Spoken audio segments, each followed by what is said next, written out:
সকলকে স্বাগতম ভূত হাউস 2.0 এর আরও একটি নতুন এপিসোডে। আজকের এই ঘটনাটি আমাদের কাছে পাঠিয়েছেন ময়মনসিংহ থেকে সঞ্জিদ আহমেদ হৃদয়। তিনি লিখেছেন, আসসালামু আলাইকুম ভাইয়া, আমি আপনার ইউটিউব চ্যানেলের একজন নিয়মিত শ্রোতা। আমার কাছে বেশ কিছু ঘটনা আছে, আমি চাই আমার ঘটনাগুলো আপনার চ্যানেলে শেয়ার করতে। এটা আমার পাঠানো প্রথম ঘটনা। আশা করি আমার এই ঘটনাটি পড়ে শোনাবেন। তো মূল ঘটনা শুরু করার আগে আপনারা যারা ঘটনা পাঠাতে চান আমাদের কাছে ইমেল করুন boothhouse2.0@gmail.com BHOUSE2.0@gmail.com। চলে যাচ্ছি ঘটনাতে। গ্রামের শেষ সীমানায় এক প্রাচীন বটগাছ দাঁড়িয়ে আছে, শতবর্ষী অভিভাবকের মতো। গাছটির নিচে এক পাশে রয়েছে পুরনো মন্দির, অন্য পাশে গ্রামের লোকজনের যাতায়াতের মেঠো পথ।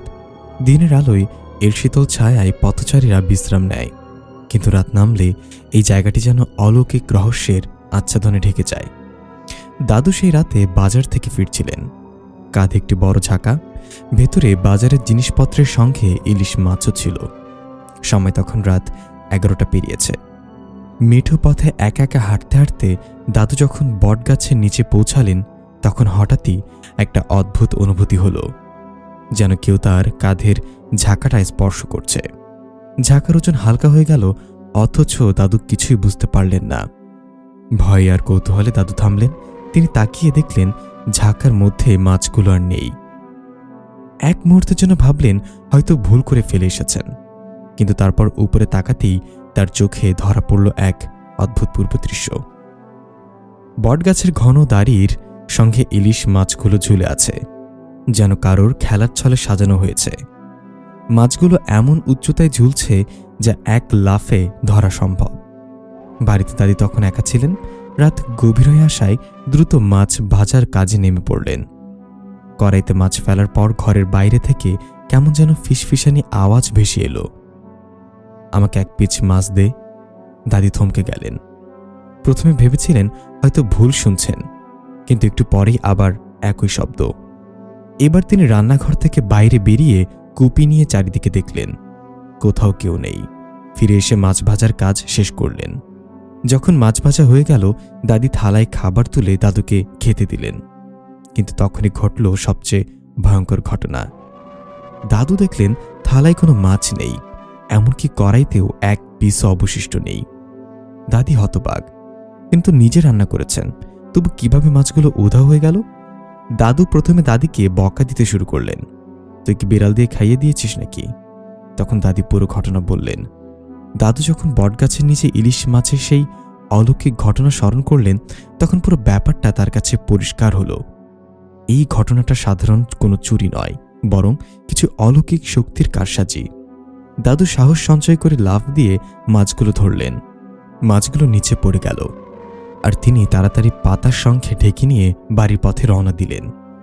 বিলের ধারে সেই জমি, যেখানে দিনের আলোয় সবুজ ধানের শোভা আর কৃষকের কোলাহল ছড়িয়ে থাকে, কিন্তু সন্ধ্যার পর এই অঞ্চল যেন অন্য কোনো জগতে পরিণত হয়। সেই বিল, সেই পথেই ঘটেছিল দাদুর জীবনের আরেকটি ভয়ঙ্কর ঘটনা।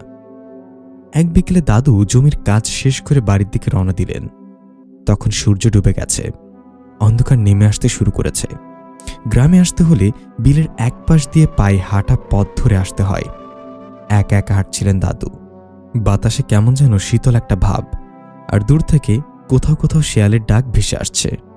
দাদু হাঁটছিলেন অনেকক্ষণ ধরে, কিন্তু কিছুতেই পথ শেষ হয় না। যেদিক দিয়ে বাড়ির পথে যাওয়ার কথা ছিল, সেদিকে না গিয়ে তিনি নিজেকে বারবার উল্টো পথে ফিরে আসতে দেখলেন। হঠাৎ খেয়াল করলেন তিনি তেঁতুলের তলার কাছে এসে পড়েছেন, এক ভয়ঙ্কর জায়গা যাকে গ্রামের লোকজন রাতে এড়িয়ে চলত। তেঁতুলতলার সেই জায়গাটি গ্রামের লোককথায় বেশ পরিচিত। সেখানে রাতে পথ হারিয়ে কেউ সারা রাত কাটিয়ে সকালে ফিরে আসত। দাদু বুঝতে পারলেন তিনিও হয়তো সেই রহস্যময় গোলকধাঁধায় আটকে পড়েছেন। তিনি থামলেন, ভেবে দেখলেন কি করা যায়। মনে হচ্ছিল কোন এক অলৌকিক শক্তি তাকে নিয়ে খেলছে। তিনি আবার ফিরে যাবার চেষ্টা করলেন, কিন্তু একই জায়গায় ঘুরে ফিরে আসতে লাগলেন। ঠিক তখনই দূর থেকে কুপি নিয়ে একজন লোক আসতে দেখলেন। দাদু একটু আশ্বস্ত হলেন, লোকটি গ্রামেরই একজন, নামাজ পড়ে ফিরছিলেন। দাদার কাছে এসে বলল, কি হলো, এখানে কি করছেন? দাদু তাকে পুরো ঘটনা বললেন। লোকটি বলল, তুমি তেঁতুলতলায় চলে এসেছ, তাই এমন হয়েছে। ভয় পেও না, একটা কাজ করো, লুঙ্গিটা উল্টো করে পরে নাও। দাদু প্রথমে একটু সন্দেহ করলেও পরিত্রাণের কোনো উপায় না দেখে লোকটির কথা মেনে লুঙ্গি উল্টো করে পরে নিলেন। তারপর লোকটি দোয়া পরে দাদুর গায়ে ফু দিল। এবার দাদু আবার হাঁটতে শুরু করলেন। অবাক করা বিষয়, এবার আর কোনো বিভ্রান্তি হলো না।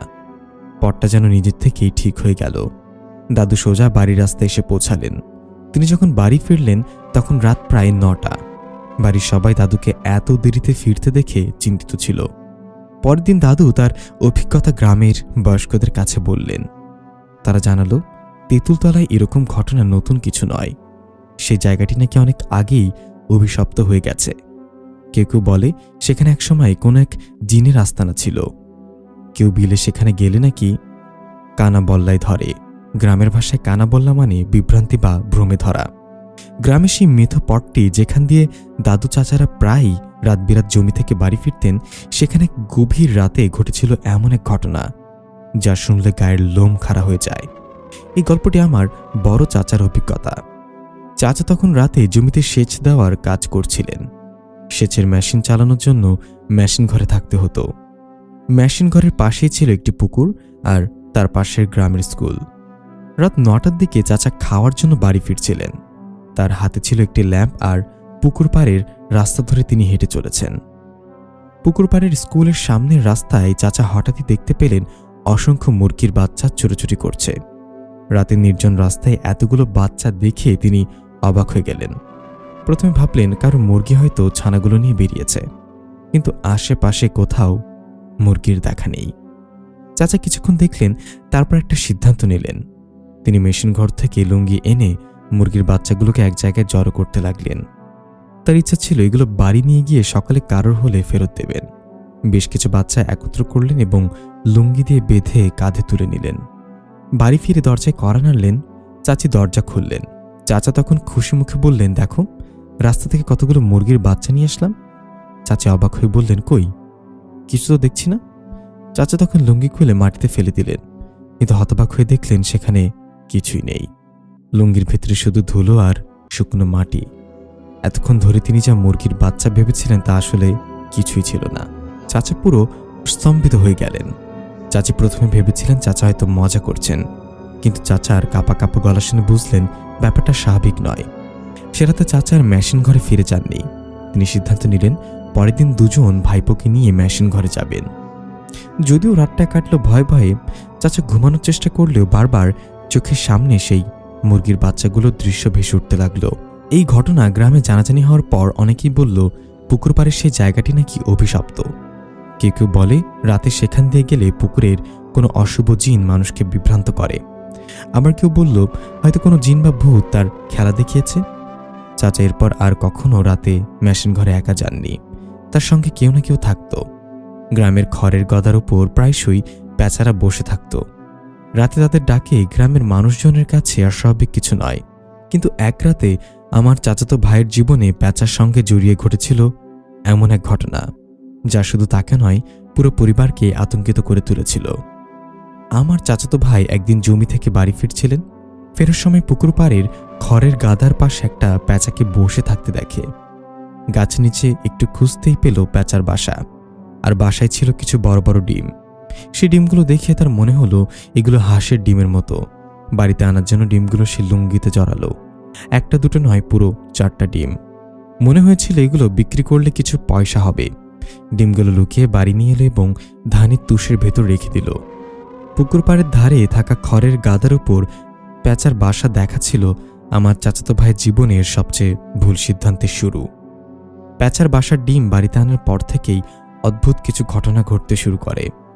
মেশিন ঘরে যাবার পথে গাছের ডালে একটি পেঁচা বসে তাকে এক দৃষ্টিতে দেখছিল।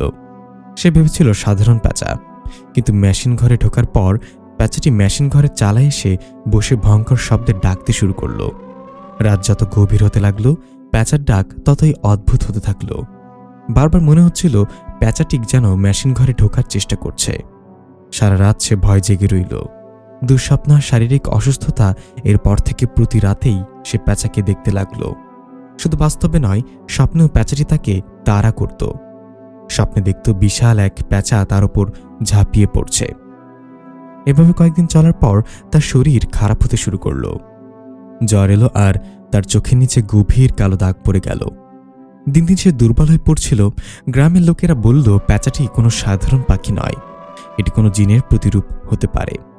তার উপর প্যাঁচার ডিম আনা ছিল একটি বড় ভুল। ডিমগুলো যেখানে ছিল সেখানে ফিরিয়ে দেওয়ার পরও চাচাতো ভাইয়ের দুঃস্বপ্ন আর শারীরিক অস্থিরতা থামল না। তার জ্বর দিন দিন আরও বেড়ে গেল। চোখের নিচের কালো দাগ আরও গভীর হল, যেন কোনো ভয়ঙ্কর ছায়া তাকে আচ্ছন্ন করে রেখেছে। পরিবারের সবাই বুঝতে পারল এটা কোনো সাধারণ অসুখ নয়। গ্রামের মুরব্বীরা পরামর্শ দিলেন একজন অভিজ্ঞ কবিরাজকে ডাকা হবে, যিনি জিন হাজির করতে পারেন। এর আগে তার ক্ষমতা সম্পর্কে অনেক গল্প শোনা গিয়েছিল। এই ঘটনার মধ্য দিয়ে সবাই সেই ক্ষমতার সাক্ষী হতে চেয়েছিল। রাতে গ্রামের এক প্রান্ত থেকে ডাকা হলো বিখ্যাত সেই কবিরাজকে। তার বয়স বেশি না হলেও মুখের অভিব্যক্তি ছিল গভীর ও রহস্যময়। হাতে একটি লাঠি আর ছোট একটি থলি। থলির ভেতরে ছিল কিছু বেলপাতা, হলুদ আর একগাছি পবিত্র সুতো। কবিরাজ প্রথমে চাচাতো ভাইয়ের কপালে হাত রাখলেন এবং চোখ বন্ধ করে কিছুক্ষণ মন্ত্র পড়লেন। তারপরে মাথা তুলে বললেন, এটা শুধু জ্বর নয়, এই শরীরে জিনের ছায়া আছে। ডিম নিয়ে আসার কারণেই এর শুরু। আমাকে জিন হাজির করতে হবে। সে রাতে কবিরাজ কাজ শুরু করার সিদ্ধান্ত নিলেন। সবাইকে ঘর থেকে বাইরে যেতে বলা হলো। শুধু চাচাতো ভাই আর কবিরাজ ঘরের ভেতরে থাকলেন। কবিরাজ ঘরের মাঝখানে একটি গণ্ডি আঁকলেন এবং চাচাতো ভাইকে সেই গণ্ডির ভেতর বসিয়ে দিলেন। মোমবাতি জ্বালিয়ে হলুদ মেশানো পানিতে বেলপাতা ভিজিয়ে কবিরাজ উচ্চস্বরে আয়াত পড়তে শুরু করলেন। তার কণ্ঠ ক্রমশ ভারী হয়ে উঠল। মোমের আলোতে তার ছায়া যেন বড় হয়ে উঠছিল। হঠাৎ করেই ঘরের বাতাস ভারী হয়ে গেল। গণ্ডির ভেতর বসা ভাই একদম নড়াচড়া করছিল না। কবিরাজ তখন বললেন, তুই কে? কেন এই ছেলেকে ধরেছিস? ঘরের ভেতর হালকা হাওয়া বইতে লাগলো। মোমবাতির আলো নিভু নিভু হতে শুরু করলো। বাইরে থাকা আমরা দরজার ফাঁক দিয়ে দেখছিলাম। হঠাৎই ভাইয়ের শরীর অস্বাভাবিকভাবে কাঁপতে লাগলো। তার গলা থেকে ভিন্ন এক কণ্ঠ বের হতে লাগলো, যা তার নিজের নয়। ডিম আমার ছিল, ও চুরি করেছে। এই ছেলেকে আমি ছাড়ব না। কবিরাজ দৃঢ় কণ্ঠে বলল, তুই এখান থেকে চলে যা। তোর জিনিস তোর জায়গায় ফিরে দেওয়া হয়েছে। জিন কিছুতেই ছাড়তে রাজি হচ্ছিল না। কবিরাজ তখন আয়াত পড়তে থাকলেন। একসময় জিন চিৎকার করে বলল, আমি আছি, তবে আর যদি কেউ আমার জায়গায় আসে তাকে আমি ছাড়ব না। এরপর কবিরাজ একটি পবিত্র সুতো চাচাতো ভাইয়ের গলায় বেঁধে দিলেন। মোমবাতির আলো ধীরে ধীরে স্বাভাবিক হয়ে এলো। ঘরের বাতাস হালকা হয়ে গেল। পরদিন থেকে চাচাতো ভাইয়ের জ্বর কমতে শুরু করলো। ধীরে ধীরে সে আগের মতো স্বাভাবিক হয়ে উঠল। কবিরাজ বলেছিলেন, এই জায়গাগুলোতে সাবধানে চলতে হবে। জিনেরা তাদের জায়গা নিয়ে খুব সংবেদনশীল। কখনো তাদের কোনো কিছু স্পর্শ করা উচিত নয়। চাচাতো ভাইয়ের ও কাকার সঙ্গে ঘটে যাওয়া অদ্ভুত ঘটনাগুলোর পর ওই রাস্তায় মানুষের চলাচল বন্ধ হয়ে গিয়েছিল। মেশিন ঘরটি ছিল গ্রামটির একদম প্রান্তে, পুকুর পাড়ে অবস্থিত। কাকা আরেকটু ভয় পেয়ে গেল যখন রাতে ঘোড়ার মতো দৌড়ানোর শব্দ শুনতে পেল। মাঝে মাঝে গাছ থেকে কোনো কিছু লাফ দেওয়ার আওয়াজ শোনা যেত। এসব বিষয়গুলো একে একে চাচার মধ্যে আরও আতঙ্ক তৈরি করতে লাগলো। একদিন রাতে কাকা মেশিন ঘরের শেষ দিতে একা গেলেন। তখন রাত প্রায় 11টা। সে মেশিনের কাছে গিয়ে হাত মুখ ধুতে শুরু করল। হঠাৎ করেই মেশিন ঘরের উপর থেকে কোনো শব্দ শোনা গেল। গাছপালা থেকে কোনো কিছু লাফানোর মতো আওয়াজ। কাকা ভয় না পেয়ে আবার সেই দিন ফেরত চলে এলেন। পরের কয়েকদিনে কাকা কিছু লোক নিয়ে মেশিন ঘরটির নতুন জায়গায় নিয়ে গেলেন। নিরাপত্তার জন্য তারা মেশিন ঘরটি একদম অন্যদিকে সবুজ মাঠের কাছে স্থানান্তর করলেন। এবার নতুন স্থানে সেচ দেওয়ার জন্য কাকা আবারও একাই রাতের অন্ধকারে গিয়েছিলেন। কিন্তু সেদিনের মতো অদ্ভুত কোনো শব্দ আর শোনা গেল না। নতুন স্থানে গেলে মনে হলো ভয়ানক শক্তিগুলো যেন নিজেকে দূরে সরিয়ে নিয়েছে। আপনি যখন গল্পগুলো শুনছেন তখন মনে রাখবেন, কখনো জানবেন না কি অদ্ভুত কিছু আপনার পাশে এসে দাঁড়াচ্ছে। কিছু অদৃশ্য শক্তির প্রতীক্ষায় থাকে, কখন আপনার পাশে এসে ফিসফিস করবে কিংবা অন্য কিছু হতে পারে। ভয় পাবেন না, তবে একটু সতর্ক থাকুন। কখনো জানবেন না যে গাছের নিচে দাঁড়িয়ে আছেন, সেখানে কোনো প্যাঁচা নয়, অন্য কিছু অপেক্ষা করছে। এই ছিল আমাদের প্রথম ঘটনা। আমরা চলে যাব দ্বিতীয় ঘটনাতে। তার আগে আরও একবার বলে দিই, আপনারা যারা ঘটনা পাঠাতে চান আমাদের কাছে ইমেল করুন boothhouse2.0@gmail.com BHOOTHOUSE2.0@gmail.com। চলে যাচ্ছি দ্বিতীয় ঘটনাতে। ওমানে থাকা এক ভাইয়ের মুখে শোনা ঘটনা। তারিখ 5 অক্টোবর 2015। ওমানের উত্তপ্ত বাতাসে ঢেকে থাকা ছোট্ট একটি শহর। এই শহরের এক কোণে দাঁড়িয়ে আছে পুরনো একটি মেসটি বহু বছর ধরে বিদেশি শ্রমিকদের থাকার জায়গা হিসেবে ব্যবহৃত হচ্ছে। জায়গাটি পুরনো, দেওয়ালের শ্যাওলা জমেছে, কিন্তু থাকার মতো আরেকটি সাশ্রয়ী স্থান নেই। হাসিব নতুন কাজে যোগ দিয়ে এই মেসে উঠেছে। সে জানত না তার নতুন শুরু অন্ধকার এক অধ্যায়ের পথে নিয়ে যাবে। হাসিব মেসে উঠে 5 দিন পার করেছে। তার রুমে তার সাথে আরও 3 জন থাকে, করিম ভাই, রাহাত আর পাকিস্তানি ইমতিয়াজ। তারা বহুদিন ধরে এখানে আছে এবং একই জায়গায় পরিবেশের সাথে অভ্যস্ত। কিন্তু হাসিব শুরু থেকে যেন অদ্ভুত কিছু অনুভব করে। প্রথম রাতেই সে শুনতে পায় দরজার বাইরে কেমন যেন নখ দিয়ে আঁচড়ানোর শব্দ। ঘড়িতে তখন রাত 2টা। সে জেগে উঠে দেখে দরজা বন্ধ, বাকি সবাই গভীর ঘুমে। হাসিব ভাবে হয়তো এটা তার কল্পনা। 7 অক্টোবর অদৃশ্য কারোর উপস্থিতি। এই রাতে প্রথমবারের মতো হাসিব নিজেকে খুব অস্বস্তিকর অবস্থায় আবিষ্কার করে। ঘুমের মাঝে তার শরীর ভারী হয়ে যায়। চোখ মেলে দেখে সিলিংয়ের কোণায় অন্ধকার ছায়ার মতো কিছু একটা নড়ছে। সে চেষ্টা করেও কথা বলতে পারে না, চিৎকার করতে পারে না। কয়েক মিনিট পর সেই ছায়া মিলিয়ে যায় আর তার শরীর হালকা হয়ে আসে। সকালে করিম ভাইকে বললে তিনি হেসে উড়িয়ে দেন, বলেন, এমন হয়, ঘুমের মাঝে মাঝে মাঝে দম বন্ধ হয়ে যায়, এসব নিয়ে মাথা ঘামাও না। কিন্তু হাসিব জানত যা ঘটেছে সেটা স্বপ্ন নয়। রাত তখন প্রায় 3টা। হাসিব হঠাৎ শব্দ শুনে ঘুম ভেঙে যায়। রুমের দরজা খোলা বন্ধ হওয়ার মতো শব্দ, কিন্তু দরজা বন্ধ ছিল। সে উঠে দেখে সবাই ঘুমিয়ে আছে। দরজা ঠিকঠাক লক করা। হাসিব আবার শুতে যায়, কিন্তু কিছুক্ষণ পরে অনুভব করে কেউ একজন তার বিছানার কাছে দাঁড়িয়ে আছে। অন্ধকারে সে স্পষ্ট দেখতে পায় লম্বা একটি অবয়ব। তার চোখ দুটো লাল হয়ে জ্বলজ্বল করছে। সে ভয় পেয়ে চিৎকার দিতে গিয়েও দেয় না। অবয়বটি ধীরে ধীরে মিলিয়ে যায়। এই দিন হাসিব আরও ভয়ের সম্মুখীন হয়। সে সকালে দাঁত ব্রাশ করতে গিয়ে আয়নার দিকে তাকায়। আয়নায় তার পেছনে একটি ছায়া দেখতে পায়। পেছনে ফিরে তাকায়, কিন্তু কেউ নেই। আয়নায় আবার তাকালে ছায়াটি নেই। এই ঘটনা হাসিব কাউকে বলে না। তার মনে হয় অন্যরা যদি জানতে পারে তাহলে তাকে পাগল ভাববে। রাত গভীর। হাসিব ঘুমানোর চেষ্টা করছে। হঠাৎ দেয়ালের ভেতর থেকে কারোর শ্বাস নেওয়ার শব্দ ভেসে আসে। এরপরে শোনা যায় হালকা কান্নার আওয়াজ। সে প্রথমে ভাবে পাশের রুম থেকে আসছে, কিন্তু দেয়ালের ভেতর শব্দ হওয়া কি সম্ভব? তার মনে হয় কেউ যেন তার ঠিক মাথার উপরে বসে আছে। 16 অক্টোবর 2015 রাতে হাসিব আবার অদ্ভুত কিছু শুনতে পায়। এবার পরিষ্কার ভাষায়, তোমার এখানে আসার কথা ছিল না। তারপর সবকিছু আবার স্তব্ধ হয়ে যায়। অন্ধকার যেন আরও ঘন হয়ে আসে। হাসিব জানে না সে এই অদ্ভুত ঘটনার শেষ কোথায় বা কেন এসব শুধু তার সাথেই হচ্ছে। অদ্ভুত রাতের শেষ প্রহর। তারিখ 16 অক্টোবর 2015 রাত গভীর। হাসিব শুয়ে আছে, কিন্তু ঘুম আসছে না। মনে হচ্ছিল এই রুমের প্রতিটি কোণা থেকে কিছু তাকে দেখছে। অন্যান্য রুমমেটরা গভীর ঘুমে আচ্ছন্ন। রুমে যেন বাতাসও থমে আছে। হঠাৎ করে তার মনে হলো বাকি 3 জনের ঘুমানোটা স্বাভাবিক নয়। তাদের শ্বাস প্রশ্বাস এতটা ভারী ও ধীর যে সেটা কেমন যেন অস্বাভাবিক ঠেকছিল। বিছানায় শুয়ে থাকার সময় হঠাৎ হাসিব অনুভব করল রুমের তাপমাত্রা খুব কমে গেছে। শীতল বাতাসের স্পর্শে তার শরীর শিউরে উঠল। আর ঠিক তখনই অদ্ভুত এক ঘটনা ঘটল। হাসিব উপরের তলায় শুয়েছিল, তার চোখ বন্ধ, কিন্তু এক অজানা ভারী অনুভূতি তাকে জাগিয়ে তুলল। সে চোখ খুলে দেখতে পেল তার বুকের উপর একটা ছায়া বসে আছে। ছায়াটি সম্পূর্ণ কালো, কোনো নির্দিষ্ট মুখ নেই, কিন্তু তার চোখ দুটি যেন রক্তের মতো লাল। ছায়াটি তার বুকের উপর চাপ দিচ্ছিল। হাসিবের মনে হলো তার শ্বাস নিতে কষ্ট হচ্ছে। সে চিৎকার করতে চাইল, কিন্তু গলা দিয়ে কোনো শব্দ বের হলো না। তার হাত পা একেবারে শক্ত হয়ে গেছে, যেন কেউ তাকে বাধা দিয়েছে। এই অবস্থায় ছায়াটি হাসিবের কানের কাছে এসে ফিসফিস করে বলল, তুমি এখানে কেন? এখানে আমার জায়গা, চলে যাও।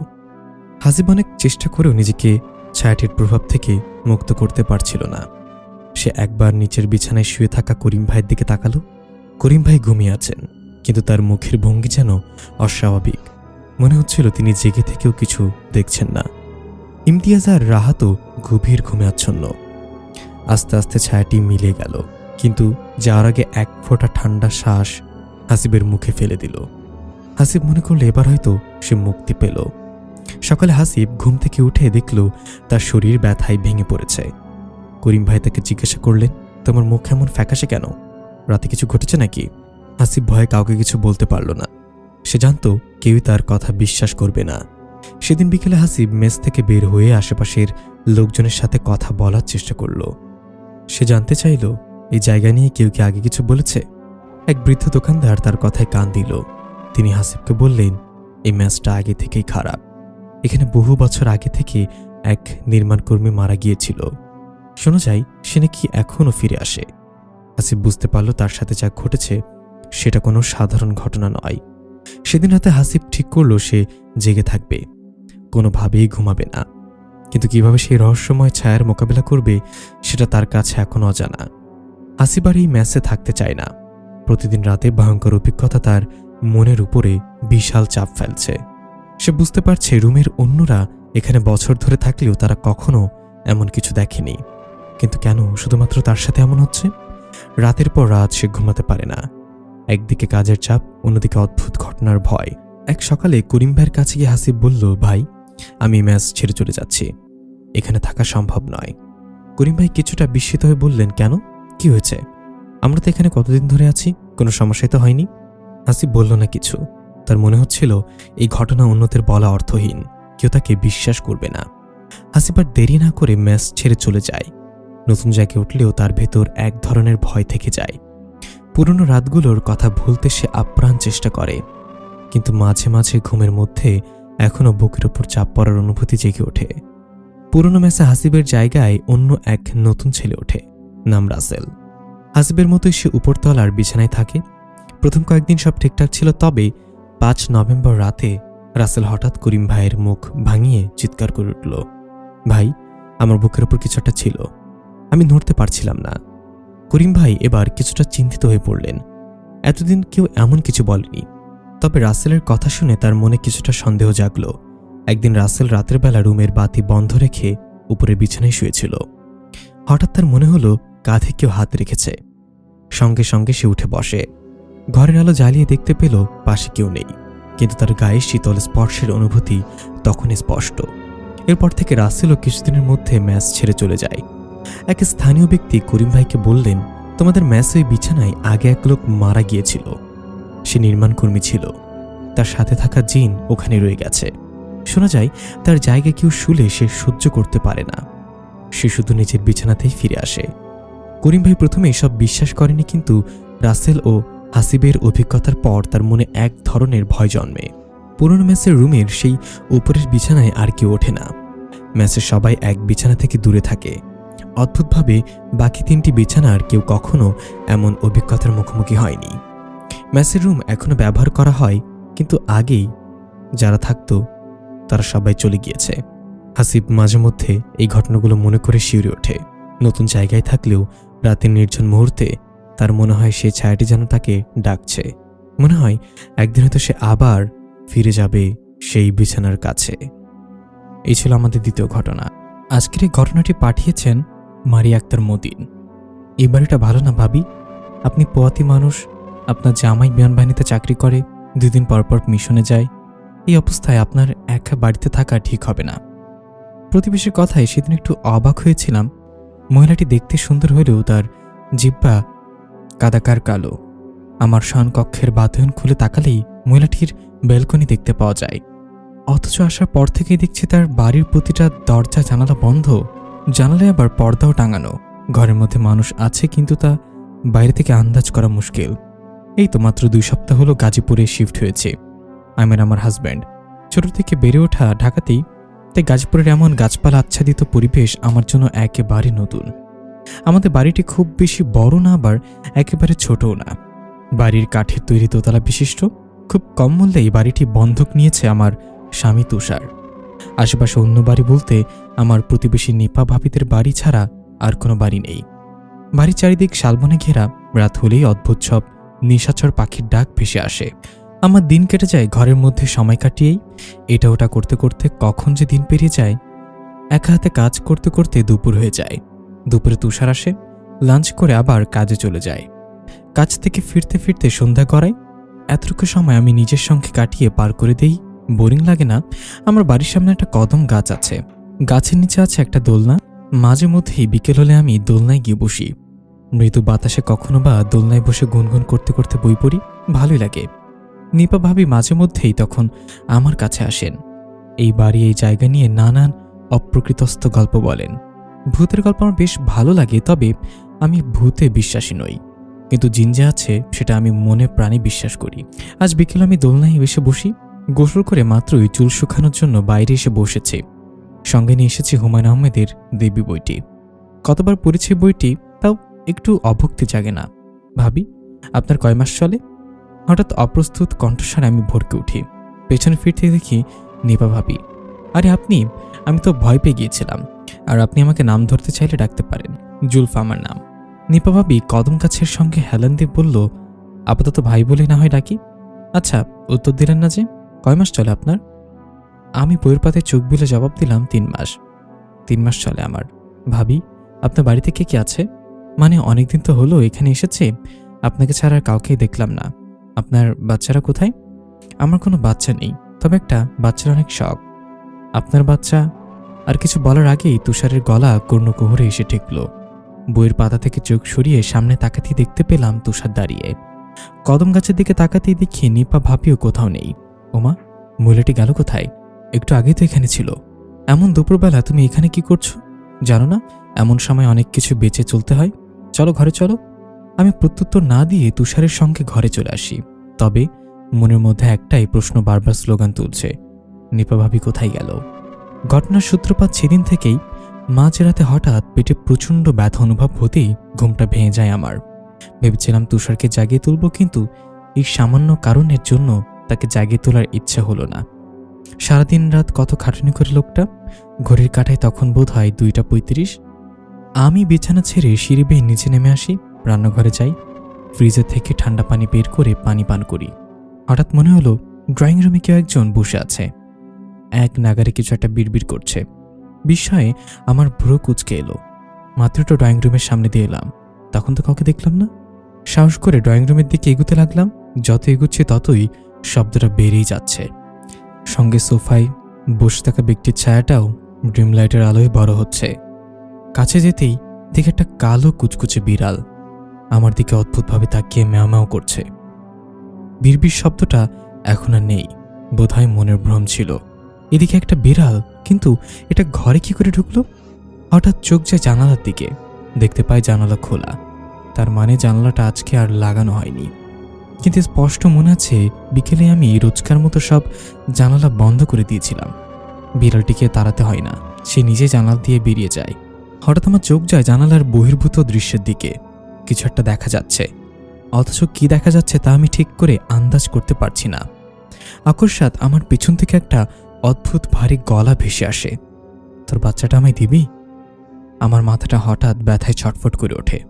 পেছনে ফিরে তাকানোর আগেই মাটিতে লুটিয়ে পড়ি। পরে কি হয়েছিল মনে নেই। সকালে যখন ঘুম ভাঙে তখন দেখি তুষার আমার পাশেই বসে আছে। স্বামীকে রাতের কথা জিজ্ঞাসা করতেই সে বলল, আমি তো ওয়াশরুমের জন্য উঠেছিলাম, হঠাৎ দেখলাম তুমি পাশে নেই। তোমাকে খুঁজতে খুঁজতে যখন নিচে নেমে আসি তখন দেখতে পাই তুমি ড্রয়িং রুমের মেঝেতে বসে পড়ে আছো। তারপর আর কি? তোমাকে কোলে তুলে রুমে নিয়ে শোয়ালাম। কি হয়েছিল বলো তো? কিছু মনে নেই, মনে পড়ছিল না, তাই উত্তর দিতে চেয়েও তুষারকে কিছু বলতে পারলাম না। তবে কানে এখনো একটাই কথা বাজছে, তোর বাচ্চাটা আমায় দিবি? আজ এই বাড়িতে আমার 1 মাস পূর্ণ হলো। এই 1 মাস আমার সঙ্গে তেমন কিছুই ঘটেনি, সব স্বাভাবিক ছিল। কাল সকালে তুষার খাগড়াছড়ি যাবে 3 দিনের একটা মিশনে। এই কদিন সে অনেক জায়গায় একটা মেয়ে মানুষ খুঁজেছে 24 ঘন্টা আমার তদারকি করার জন্য, আমার সঙ্গে থাকার জন্য। কিন্তু এটা তো আর ঢাকা শহর না যে মানুষ চাইলাম আর মেয়ে পেয়ে গেলাম। তুষার আমাকে একা রেখে কিছুতেই যেতে চাইল না, কিন্তু কি আর করার, সরকারি চাকরি বলে কথা। বিকেলে বাইরে থেকে কাপড় আনতে গিয়ে দেখি কোথা থেকে যেন নিপা ভাবি ব্যাগপত্র নিয়ে ভিতরে ঢুকছে। সঙ্গে ছোট একটা মেয়ে, একজন পুরুষ আর 2জন বৃদ্ধ ছিল। আমি ভাবি বলে হাঁক ছাড়তে সে আমার দিকে ভুরু কুঁচকে তাকালো। ভাবি, কোথা থেকে আসছেন? এত সব নিয়ে কোথায় গিয়েছিলেন? যাক, 1 মাস পর আপনার পরিবারের সদস্যদের দেখা মিলল। বাচ্চাগুলো তো বিকেলে বাইরেও আসে না। নিপা ভাবির কপালে ভাঁজ পড়ল এবার। সে আমার বাড়ির দিকে একবার তাকালো, তারপর বলল, আপনি আমাকে কি করে চিনেন? আমার নাম কি করে জানলেন? আর আপনাকে তো আমি ঠিক চিনতে পারলাম না। কে আপনি? নিপা ভাবির কথায় আমি পুরোই আশ্চর্য হয়ে গেলাম। এসব কি বলছে উনি? এখানে আসার পর থেকে ওনার সাথে আমার কত ভাব, আর আজকে বলছে আমাকে নাকি সে চিনে না। আমি কিছু জিজ্ঞাসা করতে যাবো তার আগেই ভাবির সঙ্গে থাকা পুরুষটি তাকে উদ্দেশ্য করে বলল, আতিয়া, জলদি বাড়ির চাবিটা দাও। 1 মাসে না জানি ঘরের কি হাল হয়েছে। এই মনি, তোর মায়ের থেকে চাবিটা নিয়ে আয় তো। ছোট্ট মেয়েটা দৌড়ে নিপা ভাবির কাছে এলো চাবি নেওয়ার জন্য। নিপা ভাবি মেয়েটিকে বলল, যাও আব্বুর কাছে, আম্মু আসছি। তারপর আমার দিকে একবার তাকে বলল, পরে কথা হবে। ভাবি আমার জবাবের জন্য অপেক্ষা না করে চলে গেল। সে চলে যেতেই লোকটি মৃদু কণ্ঠে তাকে জিজ্ঞাসা করল, কেউ মহিলা, এ বাড়িতে উঠছে বুঝি? সবাই আমার দিকে অদ্ভুতভাবে তাকালো। আমার বেশ অস্বস্তি লাগছিল, তাই 1 মুহূর্ত দেরি না করে আমি কাপড় নিয়ে বাড়ির ভেতর চলে এলাম। তুষার বাড়িতে ছিল, তাকে আমি সব খুলে বললাম। তার নিজের মাথাও কাজ করছে না। সে আর আমাকে কি বুঝবে? এবার মাথায় আমার আরেকটা প্রশ্ন ভোপো করছে। নিপা ভাবি আমাকে চিনতে পারল না কেন? নাকি ইচ্ছে করেই কোনো কারণবশত না চেনার ভান করেছে সে? আর ভাবি তো কোনো বাচ্চা নেই, তবে ভাবির কথার ধরন শুনে কেন মনে হচ্ছিল ছোট মেয়েটি তার নিজেরই? আর এই লোকটি তাকে আতিয়া বলে বা কেন ডাকলো? তার নাম তো নিপা। সন্ধ্যায় হাঁসের মাংস আর চালের রুটি করেছি। শীতকালীন সময়ে এটা তুষারের পছন্দের খাবার। স্বামীটা আমার কাল চলে যাবে, না জানি 3 দিন কি না কি খায়, তাই যতটুকু পেরেছি ততটুকু করেছি। কাজ শেষ যখন 1 বাটি মাংস আর রুটি নিয়ে চলে যাওয়ার জন্য রান্নাঘরের লাইটটা বন্ধ করে বেরিয়ে আসলাম, তখনই নাকি একটা পচা দুর্গন্ধ এসে ধাক্কা খেল। বমি চলে আসার উপক্রম। হঠাৎ রান্নাঘর থেকে শব্দ এলো। মনে হলো কেউ পাতিলের ঢাকনা সরিয়েছে। আর একটু খেয়াল করতে এবার আরো অদ্ভুত এক শব্দ কানে বাজলো। মনে হলো কে যেন খপ খপ করে সব ছিঁড়ে খুঁড়ে খাচ্ছে। আমি দ্রুত টেবিলে মাংসর বাটিটা রেখে রান্নাঘরে ঢুকলাম। লাইট অন করতেই দেখি সেখানে কিছুই নেই, সব স্বাভাবিক, নেই কোনো শব্দ, সেই কোলাহল। ধ্যাত, আজকাল হরর মুভি একটু বেশি দেখা হচ্ছে, তারই সাইড এফেক্ট এসব। সেদিন রাতে আমি সবচেয়ে বেশি অবাক হয়ে যখন রাতে খাবারের সময় রান্নাঘরে গিয়ে দেখি মাংসের পাতিলে 1 টুকরো মাংস নেই। পাতিলের তলায় শুধুমাত্র পড়ে আছে ঝোল। পরপর কেমন যেন সব অদ্ভুত ঘটনা ঘটে যাচ্ছে। এখন নিজের ভেতরেও খানিকটা ভয় কাজ করে শুরু করেছে। সবসময় তো সবকিছু একজন মানুষের ভ্রম হওয়া সম্ভব নয়। তুষারকে বিষয়টি জানানোর পর যে বলে, আজ তো রাত হয়ে গেছে, সকালে আমাকে আবার খাগড়াছড়িও যেতে হবে।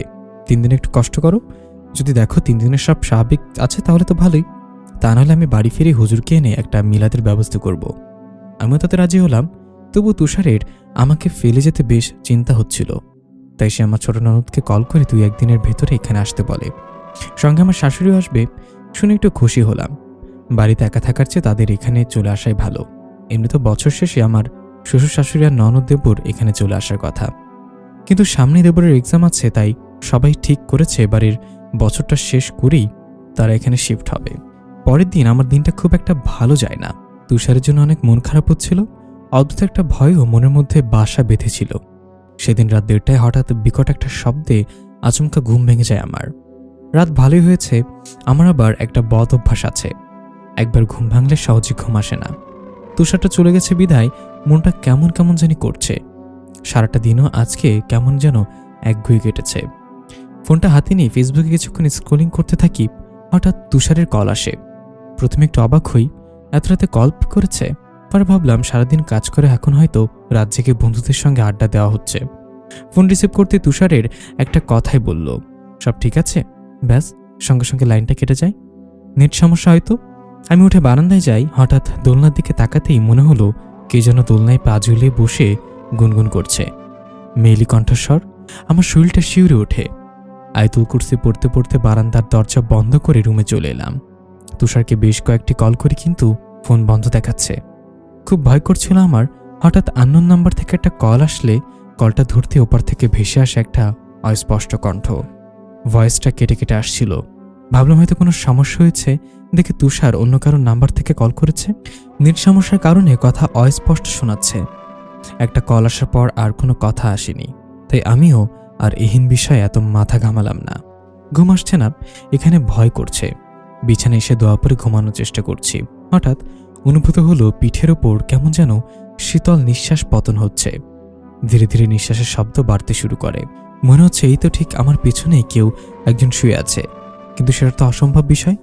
বাড়িতে তো এই মুহূর্তে আমি ব্যতীত কেউ নেই। আমি আয়াতুল কুরসি পড়ে আরো দ্রুত পড়তে শুরু করলাম। যতগুলো দোয়া মাথায় আসছে অনবরত তা পাঠ করছি, কিন্তু নিঃশ্বাসের শীতল বাতাসটা তখন আমার পিঠে লাগছে। এবার আমি দোয়া পড়তে পড়তে আস্তে আস্তে করে ঘাড় বাঁকিয়ে পেছনে ফেরার চেষ্টা করি। পেছনে ফিরতে আমার চক্ষু চরক কাজ, মুখ থেকে অস্পষ্ট স্বরে শুধু বেরিয়ে আসে, এই ছিল আমাদের দ্বিতীয় ঘটনা। ঘটনা পাঠিয়েছেন মারিয়া আক্তার মতিন। আপনারা চাইলে আমাদের ঘটনাগুলো আমাদের কাছে পাঠিয়ে দিতে পারেন ইমেল করে boothhouse2.0@gmail.com BHOOTHOUSE2.0@gmail.com, অথবা লিখে পাঠাতে না চাইলে আপনার হাতে থাকা মোবাইল ফোনটি থেকে রেকর্ড করে অডিও ক্লিপ পাঠিয়ে দিতে পারেন ইমেল বা হোয়াটসঅ্যাপ করে। আমাদের অফিসিয়াল হোয়াটসঅ্যাপ নাম্বার 01965724460। চলে যাচ্ছি ঘটনাতে। যেভাবে লেখা আছে আমি সেভাবেই পড়ে শোনাচ্ছি। ট্রেন হতে স্টেশনে পা রাখল নিশীথ। অল্প কিছুক্ষণের মাঝেই ঝকঝক শব্দ করে সে স্থান ত্যাগ করল লম্বা ট্রেনটি। গভীর রাতের গাঢ় আধারে স্টেশনে তেমন লোকজন খুঁজে পেল না সে। একটা দীর্ঘশ্বাস ফেলে সামনের পথে অগ্রসর হলো। মনে পড়ল গত বছরের কথা, বাবা মায়ের সাথে রাগ করে বাড়ি ছেড়ে চলে আসা, চাকরির সন্ধানে ঢাকায় আশ্রয় নেওয়া। তবে আজকাল মুখে বললে কি চাকরি পাওয়া যায়? এর জন্য যে বহু কাঠখড় পোড়াতে হয়। সৃষ্টিকর্তার অশেষ কৃপায় তার ভাগ্যে একটা ভালো চাকরি জুটেছে। যদিও এখন এর জন্য তাকে কম পরিশ্রম করতে হয়নি, কিন্তু পেয়েছে তো এতেই ঢের। পরিশ্রম করে সফলতা অর্জন করতে পারাটাই মূল বিষয়। 1 বছর ধরে বাবা মায়ের মুখ দর্শন হয় না তার। বিষয়টা ভাবতেই কেমন এক সূক্ষ্ম ব্যথায় বুক চিনচিন করে ওঠে। এই 1 বছরে সে বহুবার চেয়েছিল বাবা মায়ের সাথে যোগাযোগ করতে, কিন্তু এক অদৃশ্য অভিমানের বেড়াচালে চাওয়াটাকে পূর্ণ করতে পারেনি। তার বাবা মা আর তার অনেক খোঁজ নেওয়ার চেষ্টা করেছিল, কিন্তু সে নিজেকে এমনভাবে আড়াল করে রেখেছিল যে তাকে খুঁজে পাওয়া দুঃসাধ্য হয়ে উঠেছিল। তবে আর নয়, সে খুব শীঘ্রই এই মান অভিমানের পালা শেষ করে বাবা মায়ের কাছে যাবে। মায়ের কোলে মাথা রেখে একটু শান্তিতে ঘুমাবে। তার জন্যই এখন তার এই গভীর রাতে যাত্রা। বাবা মাকে আজ সে চমকে দিবে। এতদিন পর তাকে দেখিয়ে বাবা মায়ের রিয়াকশন কেমন হবে, এটা ভাবতে একরাশ আনন্দ এসে জমা হচ্ছে মনের মাঝে। আজ অফিসে এসে কাজের চাপে সময় গিয়েছে দ্রুত। অফিস থেকে সোজা এসেছে স্টেশনে, তারপর ট্রেনে ওঠা, আবার এক গ্রামে যাওয়ার উদ্দেশ্যে একটা গাড়ির অপেক্ষায়। হাতে থাকা ঘড়িটির দিকে নিশীথ একবার তাকালো। সময় রাত 2:05। এখান থেকে তার বাড়ি বেশ দূরে, কমপক্ষে 2 ঘন্টার মতো লাগবে। সে অতিষ্ঠ ভঙ্গিতে পায়চারি করতে লাগলো। স্টেশনে 2-1জন লোক থাকলেও রাস্তায় যেন মানুষের ছায়াটাও নেই, আর না আছে কোনো যানবাহন। এতটা রাস্তা হেঁটে যাওয়া সম্ভব নয়। অকস্মাৎ পেছন হতে পরিচিত কণ্ঠস্বর ভেসে আসতেই সে মাথা ঘুরিয়ে তাকালো। সে সাথে কুঞ্চিত ভ্রুযুগল প্রসারিত হলো তার। মুখ হতে আপনা আপনি বেরিয়ে এলো, আরে ইসমাইল চাচা যে! প্রায় 60-60 প্রৌঢ় লোকটি একগাল হেসে ভরাট গলায় বলল, আব্বা, তুমি নিশীথ না? জি, কেমন আছেন আপনি? এই তো আল্লাহ রাখছে যেমন। তুমি ভালো আছো তো? জি আলহামদুলিল্লাহ। তার দাঁড়াই কেন আছো? যাও রিক্সায় গিয়ে উঠে পড়ো। তোমার আব্বাই আমারে পাড়াইলে তোমারে নিয়ে আইতে। এই রাত বিরাতে তোর গাড়িটারি পাওয়া যাইতো না। নিশীথের কপালে ভাঁজ পড়ল। তার বাবা পাঠিয়েছে মানে? ওনার তো জানারই কথা না যে সে গ্রামে আসছে। তাহলে কিসের ভিত্তিতে পাঠাতে বলল? কেউ কি বলেছে? পরক্ষণে ভাবল, কেই বা বলবে? সে যে গ্রামে যাবে এই কথা তো সে ছাড়া কেউ জানে না। তাহলে এরকম শখানেক ভাবনা নিয়ে সে রিক্সা উঠে বসল। ইসমাইল চাচা তাদের পরিচিত। তার বাবা দূরের যে কোনো কাজ ইসমাইল চাচার রিক্সায় করে যায়, ফলে একটা ভালো সম্পর্ক গড়ে উঠেছে ওনার সাথে। কিন্তু আজকের বিষয়টা যে পুরোই গোলমেলে ঠেকেছে। মনের অদম্য কৌতূহল আটকাতে অপরাগ নিশীথ শেষমেশ প্রশ্ন করেই বসল, আচ্ছা ইসমাইল চাচা, আমি যে গ্রামে যাব এটা বাবা আগে থেকে জানতেন তাহলে? ইসমাইল রিক্সা চালাতে চালাতে বলল, হ্যাঁ জানতো দেখেই তো আমারই কইল। কিন্তু আমি তো জানিনি বাবাকে যে আজ আসবো। তাহলে জানলো কিভাবে? হয়তো অন্য কারোর থেকে জানছে। কিন্তু এবারে কিছু না বলে চুপ করে গেল নিশীথ। থাক, এই বিষয়ের কথা না বলাই ভালো। বাড়িতে গিয়ে উদ্ঘাটন করা যাবে আসল কাহিনী। নিশীথ চারপাশ দেখতে লাগলো। ইতিমধ্যেই বেশ অনেকটা পথ ফেলে এসেছে। আজ যেন রিক্সার স্পিড অন্যদিনের তুলনায় বেশি। এত দ্রুত কেউ রিক্সা চালায়? এই জন্যই তো রাস্তাঘাটে এত অ্যাক্সিডেন্ট। তার নিজেরই মনে হচ্ছে সে রিক্সা থেকে পড়ে যাচ্ছে। শেষে একটু বিরক্ত হয়ে বলল, চাচা একটু আস্তে চালান না। আস্তেই তো চালাইতেছি বাপ, এর চাস্তার কেমনে চালামো? যে করেই হোক তোমার 3টার মধ্যে পৌঁছে দিতে হইব। কেন, আপনার কি তারা আছে? না, তারা নেই, তবে পৌঁছে দিতে হইব। নিশিতের কাছে ওনার আচরণটা কেমন অদ্ভুত লাগলো। তবে এই নিয়ে আর কথা বাড়ালো না সে। চারপাশে ঘুটঘুটে অন্ধকার বিরাজমান। একটা কাকপক্ষী খুঁজে পাওয়া যেন দুষ্কর। আজ অমাবস্যা যার তোপে ঘন আধারে ছেয়ে গেছে চারপাশ। প্রবল নিস্তব্ধতা, নির্জীবিতার মাঝেই হুট করে ভেসে এলো এক ভরাট কণ্ঠস্বর।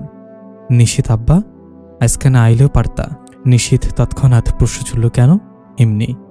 নিশীথের কাছে সবকিছু কেমন যেন রহস্যজনক ঠেকছে।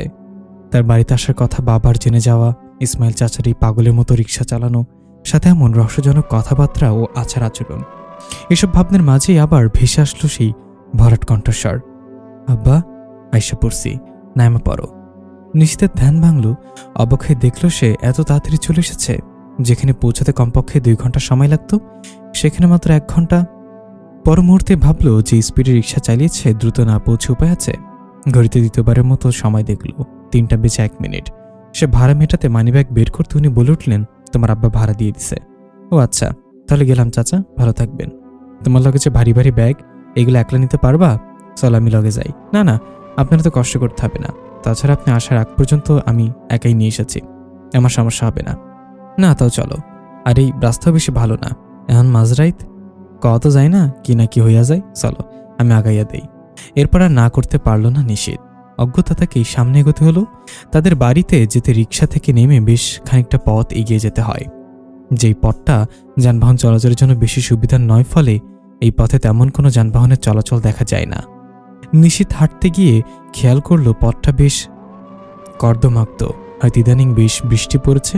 সে অতি সাবধানে ফোনের ফ্ল্যাশ লাইটটা জ্বালিয়ে কদম ফেলছে। কিছু দূর যেতেই একপাশে একটা ঝোপঝাড় পড়ে, অপর পাশে কিছু ভাঙ্গা বাড়িঘর, বহুদিনের পুরনো বটগাছ।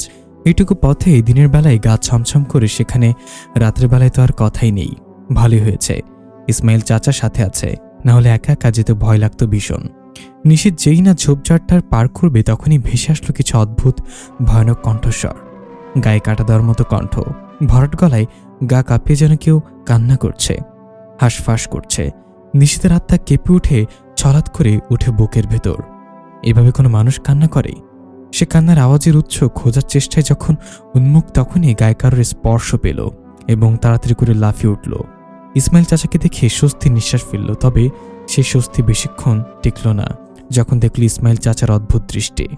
এভাবে তাকিয়ে আছে কেন? কি দেখছে তাকে? ঠিক তখনই সে শুনতে পেল কিছু আশ্চর্যজনক বাণী। শোনো নিশীথ আব্বা, তোমার ভালো লাগে কইতাছে, এখন যে সোজা হাঁটা ধরবা, পিছে ফিরতে পারবা না। পিছে মন চাই কিয়ামত হইয়া যাক, তুমি ফিরায়ও দেখবার পারতা না। বুঝছো আমার কথা? আর আমার কি হইব না হইব ওইটা নিয়ে তোমার চিন্তা করন লাগবো না। আমি এমনিতে অনেক কিছু হইয়া গেছে। এখন তুমি এবার আমারে প্রশ্ন করো না, তাড়াতাড়ি যাও, বেশি সময় নাই এখন আর। সমস্ত কথা যেন নিশীথের মাথার উপর দিয়ে গেল। ইসমাইল চাচি সব কি বলছে? কথার আগাগোড়া কিছুই তো বুঝতে পারছে না সে। তবে কথার ধরন দেখে এইটুকু বুঝতে পারল যে এখানে বেশিক্ষণ থাকা মানেই কোনো ঘোর বিপদের সম্মুখীন হওয়া। তাই এই স্থান যত দ্রুত ত্যাগ করা যায় ততই তার জন্য মঙ্গল। সে আরও কিছু না ভেবে ব্যাগ হাতে নিল, দ্রুত পায়ে হাঁটা শুরু করলো। আর পেছন থেকে ভেসে আসতে লাগলো কিছু লোমহর্ষক আওয়াজ। তুই দাঁড়া নিশীথ, তুই যাস না, ভালো হবে না তোর জন্য, আজই তোর শেষ দিন। এমন বহু কথা ও ভয়ানক আওয়াজের সাথে প্রবল ভাঙ্গাচোরার আওয়াজ কানের কাছে বাড়ি খাচ্ছে ক্রমশ। ভয় নিশীথের গা বেয়ে টুপটুপ করে ঘাম ঝরতে লাগলো। ইসমাইল চাচার কথা মতো সে একটিবারের জন্য পিছু ফিরে তাকালো না। জীবনে যত দোয়াদুরুদ আয়ত্ত করেছে সব আজ বিড়বিড় করে আওড়াচ্ছে। ভেতরের হৃৎপিণ্ডটা তীব্র বেগে লাফাচ্ছে। অবশেষে বহু প্রতীক্ষার অবসান ঘটিয়ে নিজ বাড়ির সামনে এসে পৌঁছালো। সাথে আল্লাহর কাছে লাখ লাখ শুকরিয়া আদায় করল। কিন্তু ইসমাইল চাচা কোথায়? উনি তো সাথেই ছিলেন, তাহলে এখন কোথায়? চলে গিয়েছেন কি? আচ্ছা, উনি কোনোভাবে ওই বিপদে আটকা পড়েননি তো? সেও কিভাবে স্বার্থপরের মতো ওনাকে একা রেখে চলে আসলো? কিন্তু তখন যে তার মাথাও কাজ করছিল না, ভয়ে সর্বাঙ্গ নীতি আসছিল। আর ইসমাইল চাচাই তো বললেন যে পিছু না ফিরে সামনে যেতে। তাহলে তিনি এখন কোথায়? ঝুড়ি ঝুড়ি প্রশ্ন সমেত সে বাড়ির দিকে আগায়। কারুকার্য খচিত বিশাল আকারের বিল্ডিং বাড়িটি মাথা তুলে দাঁড়িয়ে আছে। বাড়ির সাথে আম গাছ, জাম গাছ, কাঁঠাল গাছ। আহা, কতদিন পর গ্রামের মুক্ত পরিবেশে শীতল হাওয়াই পাচ্ছে। প্রাণটা একদম জুড়িয়ে গেল তার। সে গিয়ে ঘরের সামনে স্টিলের দরজায় কারাঘাত করে। বেশ কিছুক্ষণ কারাঘাতের পর নিশীথের বাবা এসে দরজা খুলেন। এতদিন পর চক্ষু সম্মুখে প্রাণপ্রিয় পুত্রকে দেখে যেন তিনি খুশিতে আটখানা হয়ে পড়লেন। সাথে সাথে হাঁক ছেড়ে ডাকতে শুরু করলেন, নিশীথের মা। বাবা মা দুজনেই পরম স্নেহ ভালোবাসায় আগলে নিলেন নিজ পুত্রকে। একটিমাত্র পুত্র বলে কথা। ঘরে ঢুকতেই নিশীথের বাবা হঠাৎ বলে উঠলেন, কি রে নিশীথ, তুই মাঝরাতে একা একা আসলি কিভাবে? তাছাড়া ওই রাস্তাটা তো ভালো না, তোর কোনো সমস্যা হয়নি তো? আর তুই আসবি সেটা আমাদের আগে জানাবি না? নিশীথ অবাক হয়ে বলল, কেন?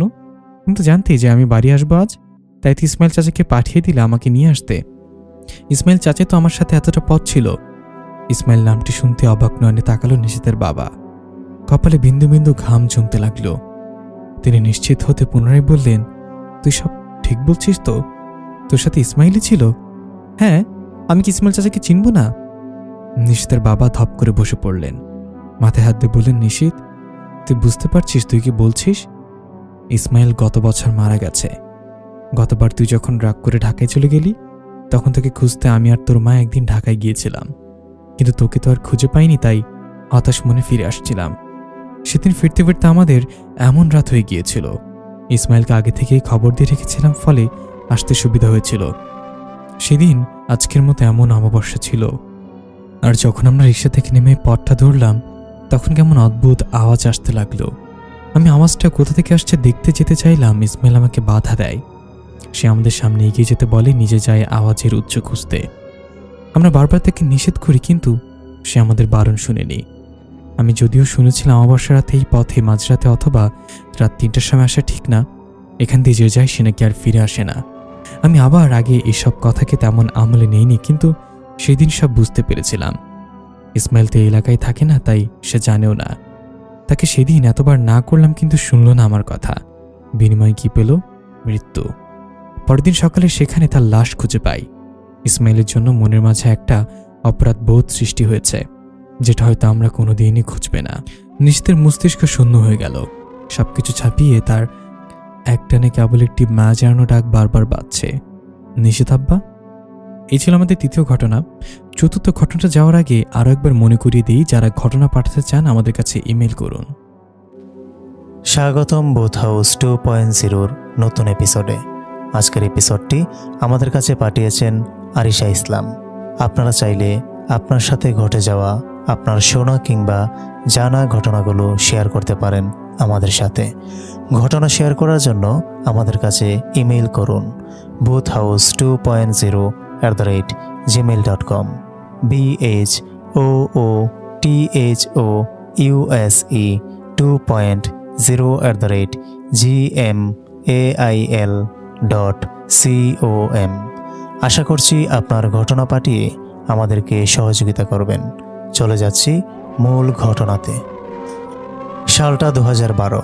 আমার বয়স তখন 6 বছর। আমার নাম আরিশা। বাসা রংপুর বিভাগের কুড়িগ্রাম জেলার কোনো এক গ্রামে। কিছু কারণে গ্রামের নামটা প্রকাশ করছি না। আমাদের গ্রামটা ছিল বেশ শুনশান আর নিরিবিলি। গাছগাছালিতে ভরপুর হওয়ায় সূর্যের আলো খুব একটা প্রবেশ করত না। দিনের বেলাতেও কেমন যেন গা ছমছমে পরিবেশ থাকত। ঘটনাগুলো আমার নিজের সাথে ঘটে যাওয়া ঘটনা। তো মূল ঘটনা শুরু করা যাক। আমার দাদু বাড়িটা বিশাল বড়, প্রায় 34 শতক জমির উপর। আমাদের আশেপাশে তেমন কোনো বাসা ছিল না। যাদু একটা বাড়ি ছিল, সেগুলো অনেক দূরে দূরে। আমাদের বাড়ির চারিপাশে ছিল বিশাল বড় বড় গাছ আর 3টা পুকুর দিয়ে ঘেরা। বেশি গাছগাছালি থাকায় আমাদের বাসায় তেমন একটা আলো প্রবেশ করতো না, আর পরিবেশটাও সবসময় গা ছমছমে থাকতো।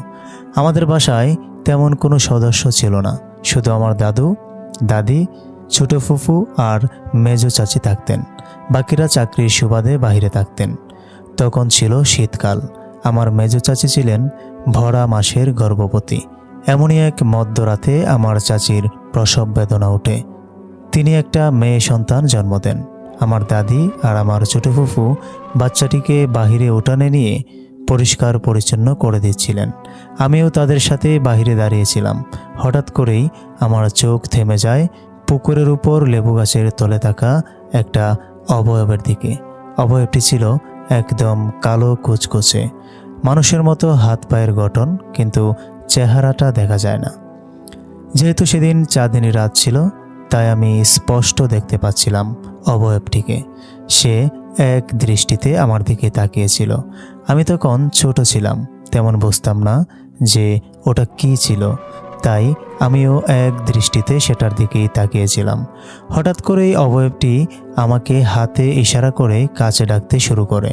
তখন আমি আমার ছোট ফুফুকে জড়িয়ে ধরে বলি, ফুফি, ওটা ওখানে কি দাঁড়িয়ে আছে? আমাদের দিকে তাকিয়ে আছে, আমাকে ইশারা করে কাছে ডাকছে। তখন ফুফি বললেন, কোথায়? আমি আঙ্গুল দিয়ে দেখিয়ে দিলাম, কিন্তু তারা দেখতে পাচ্ছিল না। ঠিক তখনই তাদের হাতে থাকা ছোট্ট বাচ্চাটা অনেক জোরে কান্না করতে শুরু করলো। তখন আমার দাদি আর ফুফু আমাদের নিয়ে ঘরে চলে গেলেন আর দোয়া দরুদ পরে দুজনের গায়ে ফু দিলেন। আমার দাদি 5 ওয়াক্ত নামাজ পড়তেন, তাই একটু ঝাড়ফুঁকও জানতেন। সেদিন রাতে আমার গা কেঁপে জ্বর আসে। বেশ কয়েকদিন আমি অসুস্থ ছিলাম। পরে এক হুজুর এসে আমাকে ঝাড়ফুঁক করেন। এরপর আমি আস্তে আস্তে সুস্থ হয়ে উঠি। ঘটনা এখানেই শেষ নয়। ওই ঘটনার পর আমার নানু আমাকে নিয়ে আসেন। বলে রাখা ভালো, আমার বাবা মা চাকরির সুবাদে বাইরে থাকতেন, তাই আমি দাদু বাড়ি এবং নানু বাড়ি এই দুইটি জায়গায় থাকতাম। আমার নানু বাড়ি ছিল শহরের ভিতর, তো এইভাবে কিছুদিন ভালোই কেটে যায়। একদিন নানু কাজের সুবাদে অনেক দূরে যান। বাসায় আসতে অনেক রাত হবে। এদিকে নানি তরকারি রান্না করবেন, কিন্তু ঘরে কোনো বাজার নেই, তাই নানি আমাকে পাঠান ডিম নিয়ে আসার জন্য। তখন রাত প্রায় 8টার কাছাকাছি। আমার নানু বাড়ি থেকে বাজার যাওয়ার দুটি রাস্তা ছিল। একটা মেইন রুট দিয়ে 10 মিনিট হাঁটলেই বাজার, আর বিপরীত রাস্তায় একটা বড় জমি পার হলেই বাজার। তো নানি আমাকে জমিটা দিয়েই বাজারে নিয়ে যাওয়ার জন্য বের হন বাসা থেকে। লোকমুখে শোনা ছিল যে ওই জমিটা ভালো না, অনেক খারাপ কিছু সেখানে থাকে। অনেকে নাকি দেখেছে। যেহেতু আমার রাশি ভালো না, তাই নানিও আমার সাথে যান ওই জমির মাছ দিয়ে। কিন্তু মাঝে একটা বাঁশের সাঁকো ছিল। যখন বন্যায় পানি উঠত, তখন সবাই ওই বাঁশের সাঁকো দিয়ে চলাচল করত। তো নানির সাথে যখন আমি জমির মাছ দিয়ে হাঁটছিলাম, তখন দেখি ওই বাঁশের তৈরি সাঁকোর নিচে দোল খাচ্ছে আগের দেখা ওই অবয়বটি। অবয়বটির উচ্চতা ছিল 10-12 বছরের বাচ্চাদের মতো। আমি অনেকক্ষণ ওই দিকে তাকিয়ে থাকার পর নানিকে বললাম, নানি, এত রাতে ওই কালো একটা কি দোল খাচ্ছে? নানি বললেন, কোথায় দোল খাচ্ছে? আমি আঙ্গুল দিয়ে দেখালাম, ওই যে দেখো। কিন্তু নানি দেখতে পেল না, তবে কিছু একটা আন্দাজ করে আমাকে তার বুকের সাথে চেপে ধরে বাসায় নিয়ে আসলেন। আমার আর ডিম আনা হলো না। তারপর সেদিন আবার আগের মতো জ্বর আসে। পরে নানু এসে সব শুনে আমাকে একটা বড় মাওলানার কাছে নিয়ে গেলেন। তিনি ঝাড়ফুঁক করে আমাকে একটা বড় তাবিজ দিলেন এবং বললেন, সাবধানে রাখবেন, তাবিজটা যেন হারিয়ে না যায়। ওখান থেকে বাসায় আসার 2 দিন পরেই আমার গলা থেকে তাবিজটা হঠাৎ করেই উধাও হয়ে যায়। পরে অনেক খোঁজাখুঁজি করেও আর পাওয়া যায়নি। সেদিন বিকেলে আমি নানির সামনে বসে খেলা করছিলাম। ঠিক সেই সময় আমার আম্মু ফোন দিয়ে নানিকে বলেন, আরিশা কোথায়? নানি বললেন, আমার সামনে বসে খেলা করছে। তখন আম্মু বললেন, তাহলে আমার সামনে বসে মাংস খাচ্ছে কে? 1 পাতিল মাংস রান্না করেছি। অফিস থেকে এসে রুম খুলে দেখি আরিশা মাংস খাচ্ছে। পরে নাকি আম্মুর কথা শুনে আমার মতো দেখতে জিনিসটা হাসতে হাসতে রুম থেকে বের হয়ে হঠাৎ উধাও হয়ে যায়। তখন সবাই বুঝতে পারে যে ওটা কী ছিল। মাঝে মাঝে নাকি আমাকে খুঁজে পাওয়া যেত না, আবার হঠাৎ করেই আমাকে একসাথে 2 জায়গায় দেখতে পাওয়া যেত। তো এসব দেখে অতিষ্ঠ হয়ে আমার বাবা মা আমাকে একজন মাওলানার কাছে নিয়ে যান। উনি অনেক বড় মাওলানা ছিলেন। ওখানে যাওয়ার পর উনি যা বললেন তা শুনতে আমার বাবা মা মোটেও প্রস্তুত ছিল না। উনি বলা শুরু করলেন, আমার মা যখন 8 মাসের গর্ভবতী ছিলেন, তখন আমার দাদু বাড়ির সবাই মিলে বিয়ের অনুষ্ঠানে যায়। বিয়েটা ছিল আমার বাবার ফুফাতো বোনের বিয়ে। বিয়ে শেষ হতে হতে অনেক রাত হয়ে যায়, আর আমার মায়ের শরীরটা ভালো না থাকায় মা তাড়াতাড়ি বাসায় ফিরে আসতে চায়। তো আমার দাদুর এক বোন আমার মাকে নিয়ে বাসায় ফেরার উদ্দেশ্যে রওনা করেন। উনি তাড়াতাড়ি বাসায় ফেরার জন্য শর্টকাট রাস্তা বেছে নেন। রাস্তাটি ছিল জঙ্গলের ভেতর দিয়ে, আর আমার মা ছিলেন ভরা মাসের গর্ভবতী। তো ওনারা আস্তে আস্তে সন্ধ্যা নেমে আসে, আর জঙ্গলের ভেতর ছিল একটা শিমুল গাছ। আর আমার মা কিছুটা হাঁপিয়ে পড়ায় ওই শিমুল গাছটার নিচে একটু বসে। ওখান থেকে নজর পড়ে আমার উপর, আর সেদিন থেকে ওইটা আমার সঙ্গী হয়ে যায়। মূলত ওটা ছিল একটা জিনের বাচ্চা, যার বয়স প্রায় 119 বছর। আমি পেটে থাকা অবস্থায় সে আমার সঙ্গী হয় এবং একটা বন্ধুর মতো সব সময় আমার সাথেই থাকতো।